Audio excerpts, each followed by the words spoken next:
With Canvas, as with anything in life, the more efficient you can become, the more time that you save by shaving off seconds or even minutes through your different tasks. One of the things I use to become more efficient is that I've installed the Quick Student View Chrome extension, and I'll show you how it works and show you how to get it. Here we go.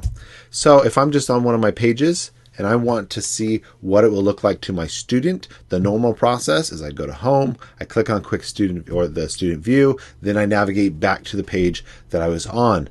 Not efficient at all. So somebody put out a great extension in Chrome that puts these little Harry Potter style glasses in the upper right corner of every single page. And so when I click those, the page automatically reloads